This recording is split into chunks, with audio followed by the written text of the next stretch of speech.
আসসালামু আলাইকুম রহমতুল্লাহ। আজকে আমরা জ্যাক A2S প্লেন মেশিনের আমরা কিভাবে স্পিড লক এবং আনলক করে আমরা সেটা দেখব। আমরা আগে প্রথমে মেশিনটি চালিয়ে নিচ্ছি, আপনাকে দেখাই। আমাদের মেশিনের স্পিডটি অনেক বেশি।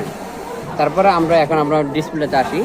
দেখুন আমাদের জ্যাক A2S প্লেন মেশিন।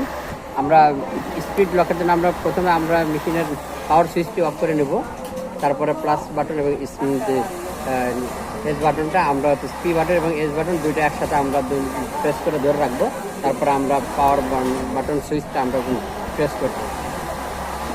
আমরা ধরে রাখার পরে দেখুন আমাদের এখানে আসছে 44। আমরা 44 থেকে আমরা এখানে চলে যাব। আমরা 68 প্রোগ্রামে যাব। আমরা 68 প্রোগ্রামে আসার পরে আমরা এখানে আসবো। দেখুন আমাদের এখানে 5000 স্পিড আছে। আমরা এখান থেকে স্পিডটা বাড়িয়ে কমিয়ে নিতে পারবো। এখান থেকে আমাদের স্পিড যতটুকু লাগে ততটুকু আমরা আমাদের প্রয়োজন মতো স্পিড রাখবো। আমরা আমাদের স্পিডটা আপনাদের বুঝার সাথে আমরা স্পিডটা আমরা এখান থেকে কমিয়ে রাখতেছি। দেখুন আমাদের স্পিডটা 1000 করে রাখলাম। তারপরে আমরা এটা সেভ করলাম। সেভ দেওয়ার পরে আমরা ইয়াতে সামনে আসলাম। আমরা মেশিনের সুইচটা অফ করলাম। এখন আমরা মেশিনের সুইচটি অন করে আমরা এখন চালিয়ে দেখব। দেখুন কারণ আমরা চালিয়ে দেখাচ্ছি আপনাকে। এটা দেখুন আমাদের মেশিনটা খুবই স্লো চলতেছে, আস্তে চলতেছে। এবং আমাদের মেশিনের মনিটর স্পিড দেখুন, আমাদের মেশিনের মনিটর স্পিড 5000 করা আছে। আমাদের স্পিড 5000 আছে। 5000 থাকার পরও আমাদের মেশিনটা 5000 স্লো চলতেছে, কেননা আমরা মেইন প্রোগ্রাম থেকে আমরা মেশিনের স্পিডটা লক করে রেখেছি। এখন মেশিনের মেইন স্পিডটা আমরা কীভাবে বাড়াবো লক আনলক সেটাই আমরা দেখবো। আমরা মেশিনের সুইচটি অফ করলাম। আবারও পূর্বের নয় পি বাটন এবং এস বাটন আমরা দুটি বাটন একসাথে প্রেস করে ধরে রাখবো। ধরে রাখার পরে আমরা মেশিনের সুইচটি অন করব।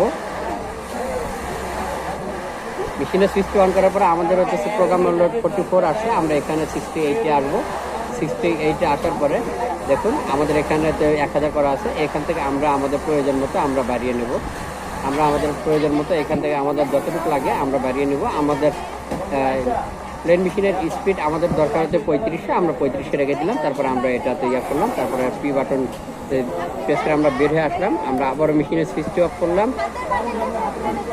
মেশিনের সুইচ অফ করে এখন আমরা দেখুন আমরা মেশিনের স্পিডটি এখন 3500 রেখে এখন দেখুন আমরা এখন চালাচ্ছি, কারণ আমাদের মেশিনের স্পিডটি বাড়ছে। আপনারা আপনাদের প্রয়োজন মতো মেশিনের স্পিড লক এবং আনলক করে রাখতে পারবেন, যতটুকু প্রয়োজন নিতে পারবেন। এখন আমাদের ডিসপ্লেতে আসুন। দেখুন আমাদের 5000-ই আছে। মেন প্রোগ্রাম থেকে আমাদের 3500 রাখা আছে, আর ডিসপ্লেতে 5000 রাখলেও আমাদের কোনো সমস্যা নেই। এখন আমাদের মেন প্রোগ্রামের কাজ করবে। আশা করি আমার ভিডিওটা ভালো লেগেছে। ভিডিওটা ভালো লাগলে লাইক, শেয়ার, কমেন্ট করে জানাবেন এবং চ্যানেলটি সাবস্ক্রাইব করে রাখবেন পরবর্তী ভিডিওর জন্য। ধন্যবাদ। আল্লাহ হাফেজ।